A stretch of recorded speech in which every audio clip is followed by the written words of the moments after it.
대표님처럼 사업하시는 분들 뵙다 보면 숨겨둔 막내 아들 하나쯤 다 있다는 거 아세요? 밑도 끝도 없이 무슨 말인가 하실 텐데요. 그 막내 아들이 바로 국세청입니다. 어버이날 카네이션 한 송이 가져오지 않다가 다른 가족에게 증여하거나 상속자산이 있을 경우 그 자산의 50%를 가져간다는 거죠. 대표님들처럼 성공한 사업가들이 한 가지 공통점이 있다. 바로 똑똑한 절세 전략. 그러나 국세청의 눈을 피하면서도 합법적으로 증여세와 상속세를 최소화하는 방법은 따로 있습니다. 그 비밀을 하나씩 풀어보겠습니다. 미리 대비하지 않고 그대로 넘기면 절반이 세금이기 때문에 세금 폭탄을 맞게 될 텐데요. 다양한 절세 방법이 있지만 큰 맥락에서 요점되는 항목 위주로 말씀드려 보겠습니다. CEO를 위한 절세 체크리스트 위주로 말씀드려 볼 텐데요. 합법적으로 증여세, 상속세를 줄이는 방법입니다. 이 체크리스트는 사업을 운영하는 대표님들이 증여세 및 상속세를 합법적으로 절감할 수 있도록 도와드립니다. 사전에 준비하고 실행하면 큰 세금 부담 없이 가족에게 자산을 안전하게 이전할 수 있습니다. 첫 번째는 가족에게 급여 지급하기, 즉 근로소득 활용하는 방법으로 가족을 직원으로 등록하고 급여 지급하는 경우입니다. 배우자나 자녀를 회사 직원으로 등록해 적정 수준 급여를 지급합니다.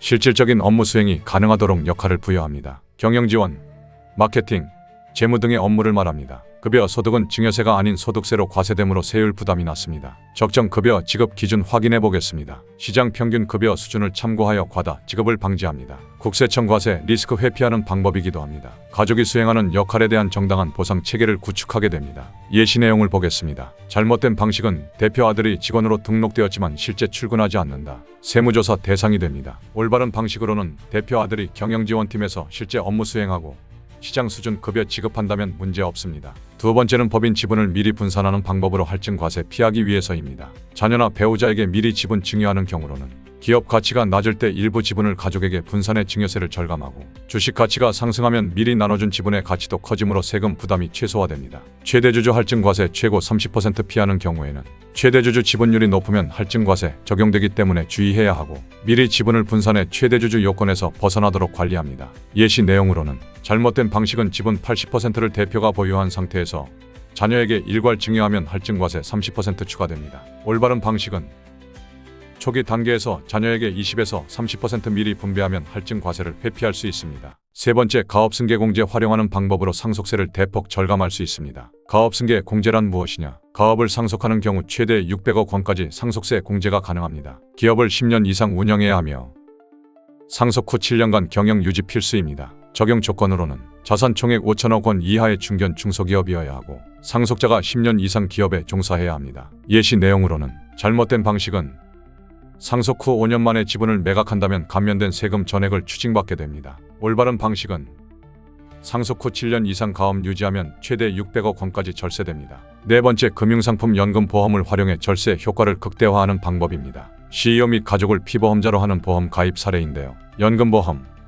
종신보험 등을 활용해 장기적으로 세금 부담을 줄이게 하고 법인 자금으로 보험료 납부 후 사망 시 상속인에게 비과세 혜택을 제공받게 됩니다. 배우자 자녀 명의 연금보험 활용하는 경우에는 일정 기간 동안 분할 수령 시 종합소득세 절감이 가능하고 일시 수령 시 과세 부담이 커지므로 연금 방식으로 조절하기를 추천드립니다. 예시 내용을 보겠습니다. 잘못된 방식은 100억 원을 한 번에 현금 증여한다면 증여세율 최고 50%가 부과되고 올바른 방식은 연금보험 가입 후 20년에 걸쳐 분할 수령하는 경우로 세율 낮아지게 되죠. 다섯 번째, 증여세, 상속세 비과세 한도 적극 활용하는 방법인데요. 가족 간 증여 시 비과세 한도 내에서 진행하게 됩니다. 성인 자녀는 10년간 5천만 원까지 증여세가 면제되고 미성년 자녀는 10년간 2천만 원까지 증여세가 면제되고 배우자는 10년간 6억 원까지 증여세가 면제됩니다. 예시 방법을 보게 되면 잘못된 방식은 한 번에 3억 원 증여하면 증여세가 과세되고 올바른 방식은 10년 주기로 5천만 원씩 나눠 증여하게 되면 세금이 없습니다. 여섯 번째,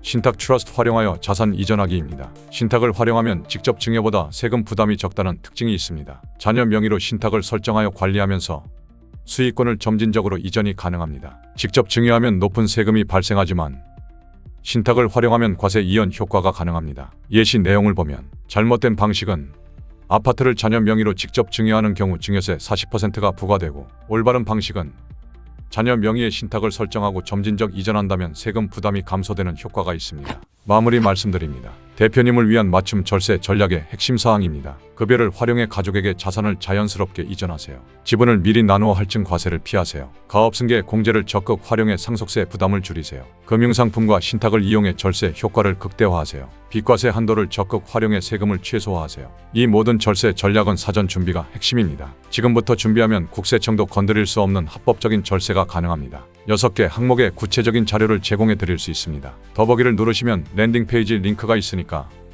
눌러보시면 구체적 내용이 있고 자료를 원하셔서 연락처 입력하시면 확인되는 대로 보내드리겠습니다. 말씀드린 모든 내용의 요지는 세금 요율 중에 제일 높은 증여세와 상속세인데 준비를 안 하시게 되면 세금 납부를 위해 부동산을 헐값에 처분하게 된다든지 대출을 받아 세금을 납부하게 되어 곤란을 겪게 되는 경우가 생겨납니다. 사업의 규모가 크던 작던 간에 가족에게 줘야 할 자산이 국세청으로 우여곡절을 겪으며 납부하게 되는 거죠. 차근차근 대비하다 보면 가족들에게 알차게 증여하게 되고 혹시 모를 불의의 사고로 가족들과 생사이별을 하게 된다면 남겨진 가족들이 겪게 될 생활고나 자산을 국세청에 압류당하는 결과를 가져오게 됩니다. 부디 준비를 철저히 하셔서 안정적인 증여나 상속이 원만하게 진행되기를 바랍니다. 함께 해주신 여러분 감사합니다. 구독과 좋아요, 댓글은 콘텐츠 개발하는 저에게 큰 힘이 됩니다. 늘 행복한 일상이 되시기 바라며 더 좋은 콘텐츠로 찾아뵙겠습니다. 감사합니다.